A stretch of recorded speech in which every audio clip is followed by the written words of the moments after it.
অতি গুরুত্বপূর্ণ অঙ্কের সমাধান করতে চলেছি, মন দিয়ে বুঝো। এক বস্তুকে 4125 টাকায় বিক্রি করলে 10% লাভ হয়।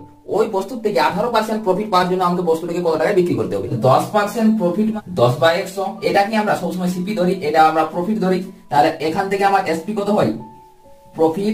প্রফিট প্লাস ক্রয় মূল্য মানে 110 টাকা। 110 এর ভ্যালুটাই হচ্ছে আমার 4125 টাকা। 18% লাভ মানে কত হয় আমার? 18/100 হয়তো। তাহলে 100টা আমার এখানেও সিপি, ওখানেও সিপি, এই 18টা হচ্ছে আমার প্রফিট। তাহলে এখানের ক্ষেত্রে এসপি আমার কত হবে বলতো? 100 টাকা সিপি প্লাস 18 টাকা আমার প্রফিট, মানে 118 টাকা হচ্ছে আমার এসপি। অর্থাৎ এই 110 এর ভ্যালু আমার দেওয়া রয়েছে 4125 টাকা। তাহলে 118 এর ভ্যালু নির্ণয় করলে হয়ে যাবে অঙ্কটা। 110 এর ভ্যালু হচ্ছে আমার 4125, তাহলে 118 এর ভ্যালু কত হবে বলতো?